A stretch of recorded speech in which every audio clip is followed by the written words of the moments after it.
The last time I sat in the Calloway Steel fabrication boardroom as an employee, I was holding a single sheet of paper that could end a man's freedom, and I still said nothing.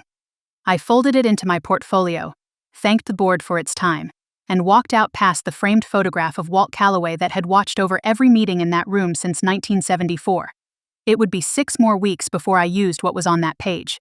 6 weeks of pretending I didn't know that the man everyone in Doraville, Georgia trusted with their paychecks had been stealing from his own company for the better part of a decade, and letting me take the blame for it. My name is Denise Okafor. I was 38 years old the year my career, my reputation, and nearly my sanity were sacrificed to protect Hank Calloway's good name.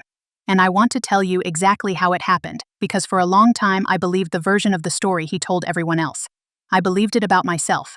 I came to Calloway Steel 12 years earlier as a staff accountant, fresh off a CPA license and a degree from Georgia State that my parents, both of them Nigerian immigrants who'd built a dry cleaning business from nothing in Chamblee, had scraped and sacrificed to help pay for. I took the job because it was steady, and because Hank Calloway shook my hand in the interview like he actually meant it, looked me in the eye, and told me, "I don't care where you're from, I care whether you can make the numbers tell the truth." I believed him. For 11 of those 12 years, I had no reason not to. Calloway Steel Fabrication sat on 14 acres off Chamblee Tucker Road, a sprawling metal building complex that supplied structural steel components to construction firms and rail contractors across the Southeast. 3 generations of Calloways had run it. Walt Calloway's father had started it as a small ironworks in 1951. Walt had grown it into a real regional player, and Hank, folksy and broad-shouldered with a laugh you could hear across the shop floor, had inherited it in 2003 and spent the next 2 decades being the kind of boss who remembered every welder's kid's name and showed up to the company's softball games with a cooler of Gatorade. People in Doraville loved Hank Calloway. Bankers loved him. The Rotary Club practically genuflected when he walked in. I worked my way up under him, staff accountant to senior accountant to controller to, finally, at 35, vice president of finance, the first woman and the first person of color to hold that title in the company's history. Hank called me the best set of eyes this place has ever had. I kept a framed photo of that promotion announcement in my office for years. I ran the books. I built the forecasts. I signed off on capital expenditures and negotiated with the bank on our credit line and sat in on every board meeting with a binder I'd built myself, tab by tab, year over year, until it had become something like a second spine. I want you to understand that I was good at my job. Not adequate. Good. I caught a 6-figure billing error from one of our biggest steel suppliers in my second year that saved the company real money. I restructured our receivables process so we stopped bleeding cash on net 90 clients. When people talk about a company's finance department being the conscience of the business, that was supposed to be me. My parents' dry cleaning business in Chamblee had taught me, long before I ever sat for the CPA exam, the specific, unglamorous discipline of keeping honest books when everyone around you assumes small immigrant-owned businesses are exactly the kind of operation nobody bothers auditing closely. My father used to say, in the particular blend of Igbo-inflected English and hard-won American pragmatism he never fully lost, that a ledger was the one place in America nobody could argue with you about who you really were, because the numbers either added up or they didn't, regardless of what anyone believed about you walking in the door. I carried that lesson into every year at Calloway Steel, and I carried it, more than anything else, through the month I spent doubting myself after Hank's boardroom performance, because some deep inherited part of me refused to fully believe that a ledger, properly built, could ever actually lie about who was responsible for what. The year everything broke open had started ordinary enough.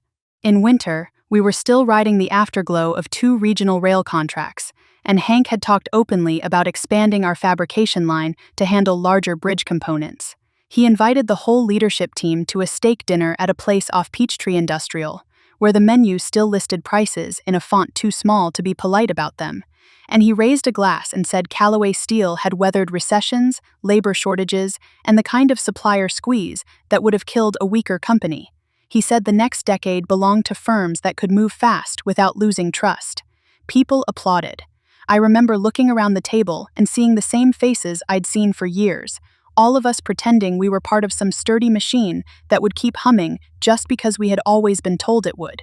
In March, I started noticing small things that didn't fit the picture Hank liked to paint. It wasn't a dramatic moment. It never is. It was a vendor payment cycle that felt tighter than it should, a logistics and freight line item that had crept up nearly 40% over 3 years without a corresponding increase in shipping volume, and a handful of invoices that had the kind of generic descriptions people use when they want you to stop reading after the first line. I flagged the variance in my monthly report, then again in a meeting with Hank in his office under that photograph of his father that hung behind his desk. Walt Calloway in a hard hat in front of the original ironworks building, arms crossed, looking like he was still keeping an eye on the place. Fuel costs, Hank said, leaning back in his chair and tapping a pen against the armrest. Diesel's up everywhere, Denise, you know that. I told him the increase wasn't moving in step with fuel prices, not at that scale, not over that many quarters. He smiled in that soft, patient way people use when they're trying to make you feel slightly silly for being careful. You finance people always think there's a conspiracy when there's just a market, he said. That should have made me press harder.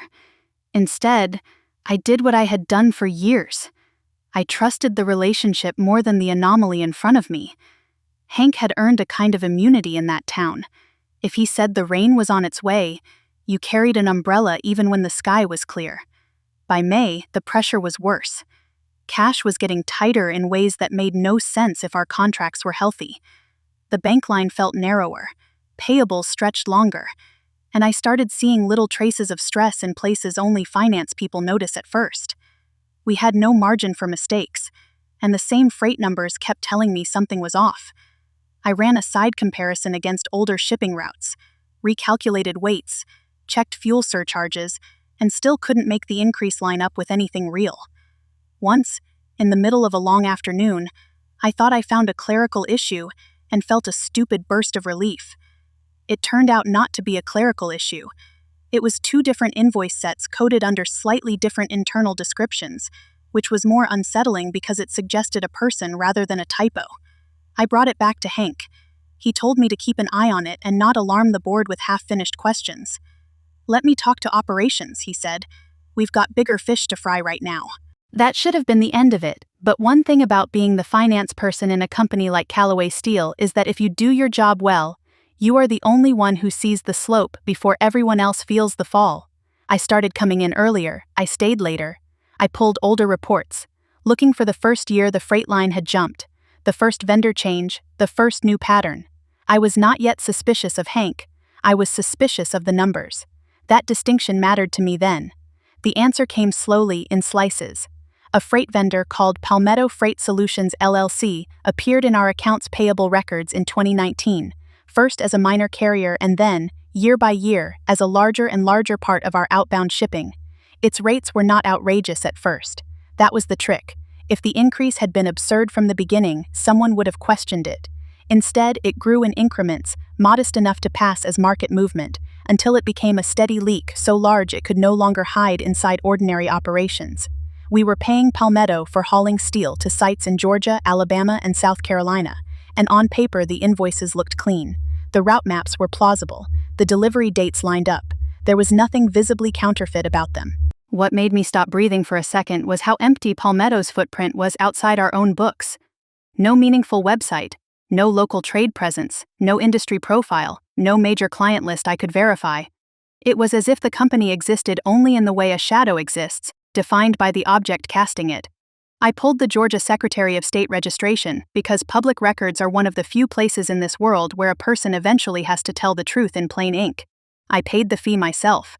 I didn't want anything going through company systems if this turned out to be what I thought it was. The filing listed a registered agent named Curtis Whitfield. I stared at that name long enough for my coffee to go cold. Curtis Whitfield was Eleanor Calloway Whitfield's ex-husband. Everyone in Doraville knew that, though not everyone talked about it. Eleanor was Hank's older sister, technically the trustee of the family holding that controlled a majority of the company. She had been divorced from Curtis for years, but my mother, who still heard everything first in the old social orbit around Chambly and Doraville, told me Curtis and Hank had remained close in the way men sometimes do when they are more interested in protecting each other than in respecting the structure around them. Curtis had no freight background that I could find. Before Palmetto, he'd been a middling bank manager in Sandy Springs. The more I looked, the more obvious the shape became. Palmetto was a shell, or close enough to one, and the shell was connected to the Calloways in a way that was not accidental. I did not march into Hank's office and accuse him. Not because I was afraid in some abstract sense, though maybe I was. I didn't because I knew exactly what would happen if I did it wrong. In a company like ours, where a man had spent 20 years cultivating local trust and family nostalgia, a finance executive making an allegation like that without a stack of independent proof would look less like an alarm bell and more like a disgruntled employee making noise. If I was wrong, I would be finished. If I was right but sloppy, I would still be finished, only with more humiliation attached. So I kept digging. In early summer, the cash shortage sharpened. A payroll tax deposit was missed by 4 days, which sounds small until you've spent years treating payroll deadlines as sacred. That missed deposit triggered calls from the bank and unease from our suppliers. 2 of our subcontractors began requesting shorter payment windows. Then Peachtree Transit Authority, which had been one of our biggest rail-related clients, walked away from an $11 million structural contract because we couldn't guarantee delivery timelines after the credit squeeze began making our own vendors nervous. You do not lose a contract that size because of one bad week. You lose it because the structure underneath has already been weakening for a long time. Hank started holding more closed-door meetings. The tone in the plant changed. The production floor still had the same rhythm, grinders and welders and forklifts moving steel through the bays, but the morale had gone brittle. Men who used to joke with me in the hallway stopped lingering. Supervisors kept asking whether the bank was still comfortable with us, whether more cuts were coming, whether they should tell their people to prepare for reduced overtime. I had no answers that felt honest enough. Then the layoffs hit, 31 people in 1 week. I will never forget standing in the doorway of the break room watching men I'd known for a decade clean out their lockers. Some were trying to joke. Some were too angry to speak.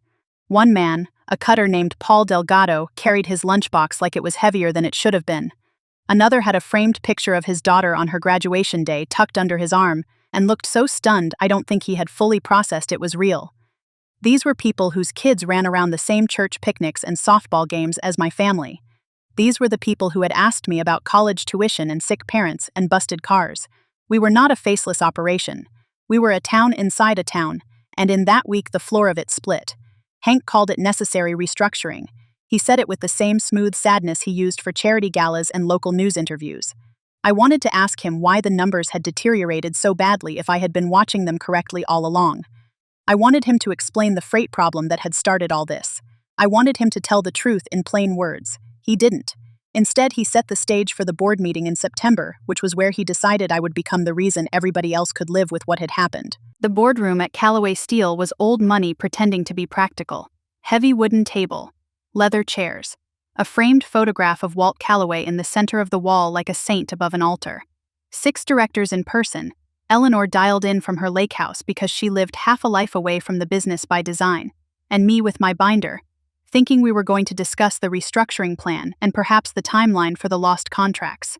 Hank stood up after the financial update and said, with a kind of pained reluctance that I now understand was pure performance, that recent difficulties traced back to aggressive forecasting assumptions and vendor contract decisions made at the VP of Finance level that the board had not fully been briefed on. He didn't say my name. He didn't have to. Every eye in the room moved to me as if on a string. I remember the blood in my ears. I remember my own binder feeling suddenly ridiculous, as if all those careful tabs and reconciliations and notes on covenants had been made by somebody else. I started to say that the freight numbers had been flagged months earlier, that I'd raised the issue with Hank directly, that the trend was consistent with an overbilling problem and not a forecasting error. He cut me off gently, almost kindly. Denise, I think we're all a little too close to this to relitigate it today. That sentence did more damage than shouting would have. People believe a man when he looks disappointed instead of angry. One of the directors nodded. Another glanced down at his notes. Eleanor's voice came through the speakerphone, cool and clipped, asking for a restructuring plan by the end of the month. Nobody asked me a follow-up question. Nobody checked the freight reports. Nobody said my name again, except in that way all accusations sound polite when they come wrapped in concern. 2 weeks later, I was demoted from VP of Finance to Senior Financial Analyst. It sounds almost comically mild when you say it like that. In practice, it was an erasure. The title cut in half my authority, my access, my standing in the room. No more executive meetings, no more board binder, no more direct line to the bank. I still had a desk, but it felt like a punishment instead of a job. Doraville noticed, because Doraville notices everything. My son's soccer coach stopped meeting my eye at pickup. People who had once waved at me in Kroger began looking down at their phones when I passed. At church, the after-service conversations thinned around me. I heard through the grapevine that Hank had told some of the old-timers at the plant he'd given me every chance, and hated that it had come to this. The rumor arrived softened, as rumors do, made to sound almost noble, and the awful thing was that part of me started to believe him. If you have never been publicly shamed by someone who has spent years building a reputation for generosity, it is hard to explain the effect. You do not simply feel accused, you begin to inspect your own memory, you replay your conversations, you ask whether you missed a line, a signature, an approval. I sat at my kitchen table at night going over old forecasts and vendor acknowledgments, trying to locate the mistake everyone seemed sure I'd made. My husband, Marcus, watched me do it without interrupting, though I could see he was worried in the way only a spouse can be when the person they love starts disappearing into their own doubt. The moment that kept me from quitting entirely happened in a Kroger parking lot on Buford Highway. I was loading groceries into my car when Otis Merriweather stopped his cart beside me. Otis had been with Calloway Steel for 19 years. He was a welder with a laugh so loud you could hear it from the other side of the bay. He'd lost his job in the layoffs, and I braced myself for anger. Instead, he looked me in the eye and said, "I don't believe it was you, Denise. I've watched you work this whole plant for 12 years. Whatever happened, it wasn't you being careless." I didn't know what to say. I just stood there holding a bag of oranges and felt something loosen in my chest. That kind of grace is dangerous when you're already doubting yourself, because it gives you permission to keep going. I drove home in a fog, sat down at the table, and pulled out the copies I'd made of freight invoices before my access narrowed. Marcus asked if I was okay. I told him I didn't know yet.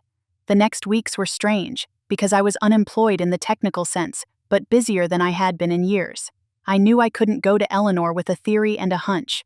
She was not close enough to Hank to be naive, but she was far enough from the day-to-day operation to need hard proof.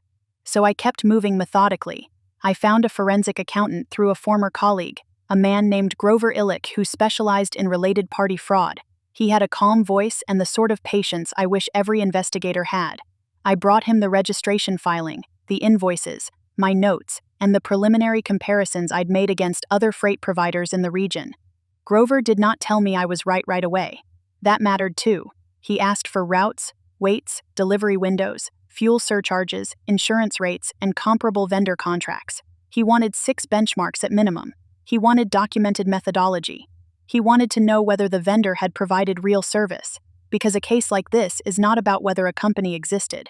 It is about whether it existed to siphon money under a believable cover. He also told me something I have not forgotten. Self-dealing cases are some of the hardest to prove because the fraud is often mixed with legitimate work. The invoices can look normal. The trucks can really show up. The question is whether the rates were engineered to drain the company while pretending to be an ordinary cost of business. If you only have a single suspicious bill, you have a grievance. If you have a pattern and comparative analysis, you have a case. So we built the case. I did not tell Hank what I was doing. I didn't even tell most of the people I still trusted.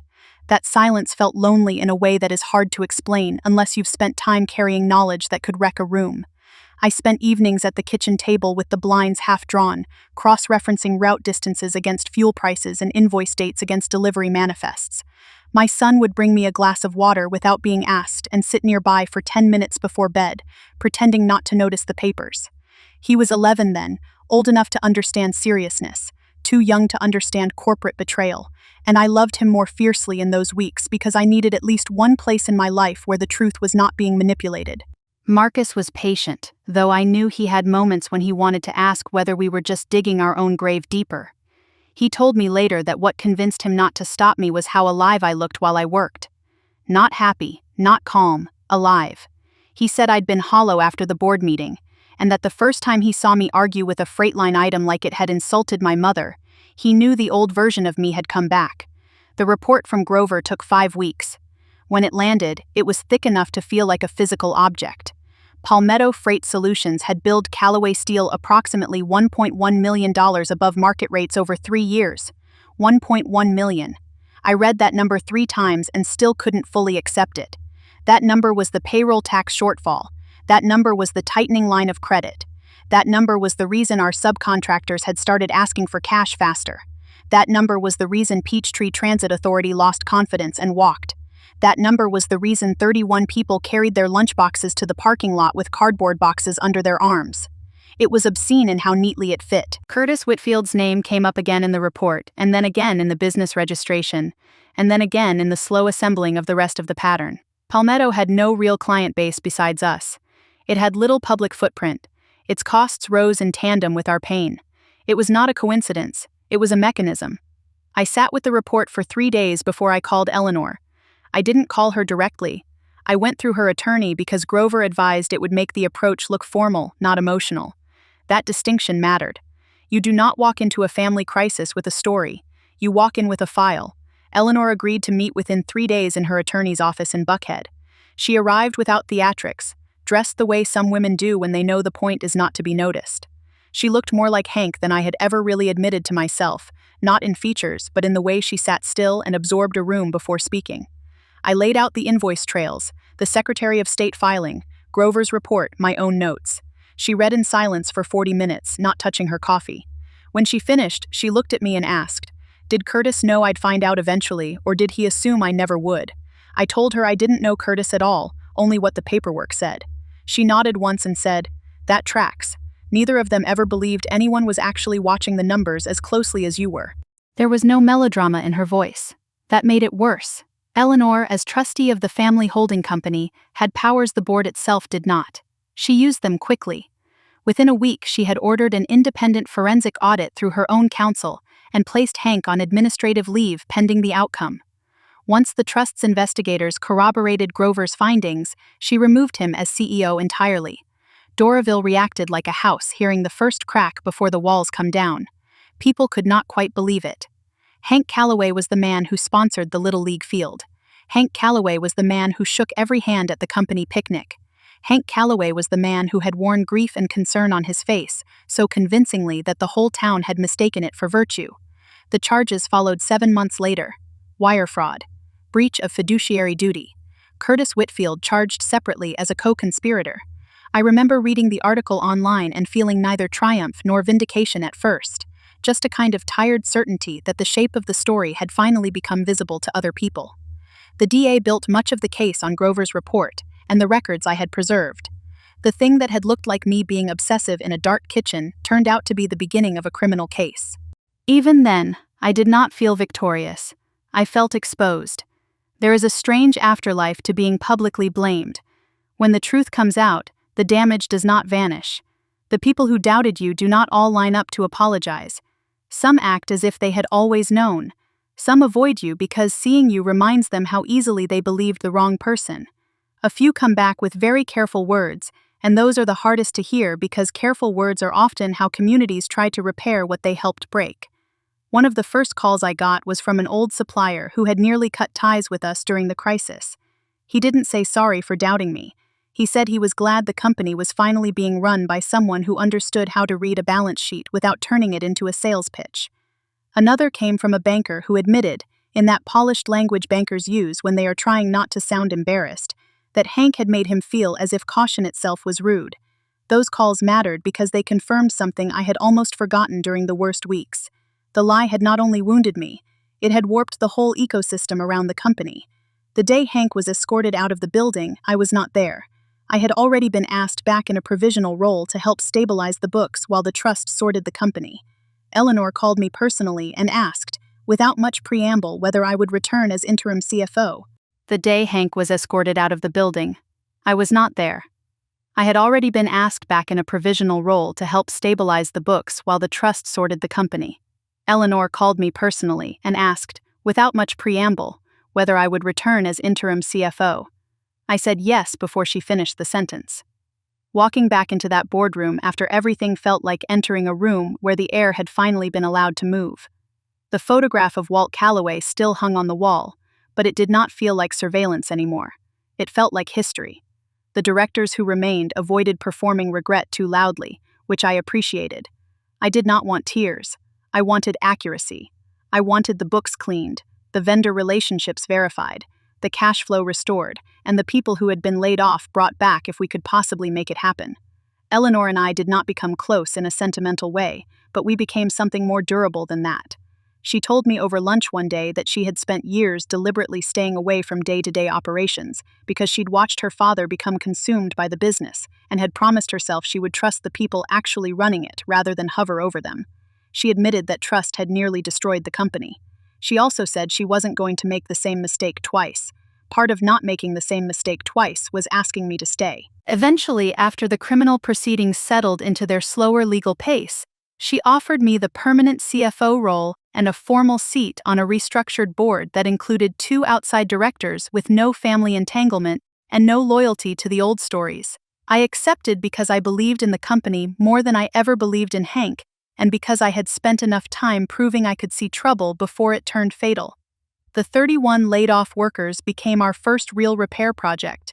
Before balance sheets, before press statements, before anything that would have sounded good in a banker's office, we focused on people. We brought back 26 of them within 4 months. Some had already found new jobs and couldn't return. Some had moved on. But the ones who came back helped rebuild the shop floor faster than any consultant could have. Otis Merriweather was one of the first calls I made personally. I did not send an email. I did not route it through HR. I called him myself and told him his old position was his if he wanted it. He laughed once, like he couldn't quite believe it, and then said, "I knew it wasn't you." This time I believed him when he said it, or at least I let the words sit in the room without arguing. Rebuilding the company was not glamorous. It was invoices and renegotiations and painful weekly conversations with vendors who no longer liked seeing the Calloway name at the top of a page. It was explaining to the bank how the fraud had worked without sounding like a child making excuses. It was new controls, new approval layers, new reconciliation rules, and a culture change that could not be faked. I changed what I could measure and then worked on what I couldn't.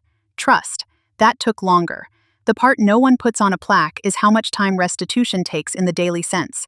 I had to rework vendor onboarding so no related party could slip through under a cousin's address or a stale mailing list. I rebuilt the approval matrix so no single executive could authorize a freight contract without independent review. I made us document route benchmarks quarterly instead of once a year. I added surprise checks. Some people complained that I was making things slower, and I told them, flatly, that slower was cheaper than fraudulent. After what had happened, nobody had a useful argument against that. I also had to learn how to occupy a leadership role after being publicly reduced. That part was more personal than technical. In meetings, I still felt the impulse to over-explain, to preempt doubt before it appeared. Eleanor noticed. Once, after a board session where I had answered 3 questions I had not been asked, she told me, not unkindly, that I did not need to apologize for being competent just because someone else had once resented it. I thought about that for a long time. I think I still am. I saw Hank once before sentencing, at a deposition in the civil restitution process. He looked older than I expected, not in a tragic way, just in a way that made it clear consequences had finally reached him physically. He sat across the table and looked at me with something between resentment and respect, as if some part of him had not believed the woman he'd sacrificed in one boardroom sentence would ever be sitting across from him with a folder full of proof. He did not apologize. Hank was never built for that sentence. He was never built for the sentence, "I made a mistake," either. That is the tragedy of men like him. Not that they are monsters in every visible way. That would be easier.